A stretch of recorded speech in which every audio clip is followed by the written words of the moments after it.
Hey everyone! Today I'll walk you through fixing a Hall call board with a communication error. Let's get into it. So, the problem here is a fried chip on the board. You can literally see it's burnt to a crisp. First, I checked the 7805 voltage regulator's output for shorts. When I measured between the output pin and ground, the resistance was around 50 ohms. Way too low. Why?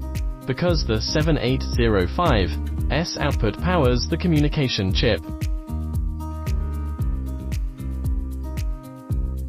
which is clearly toast.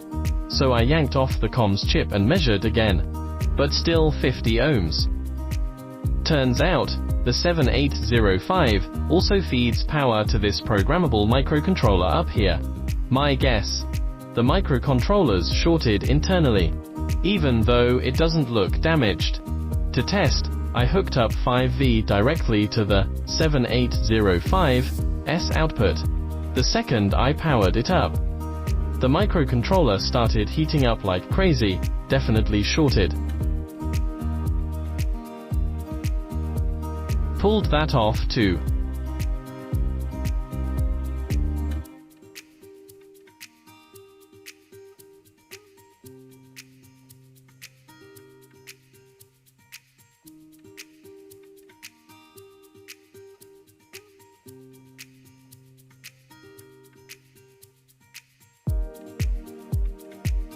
The 50 ohm short disappeared.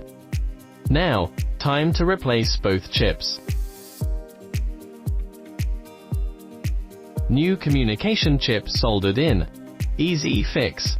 New microcontroller installed.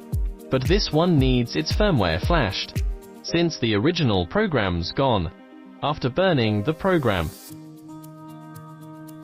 I hooked the board back to the main controller for testing. It's alive again. Floors light up normally. Comms are back. Mission accomplished. Always check both chips if the 7805 shows a short.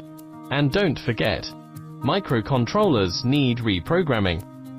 Let me know if I missed anything.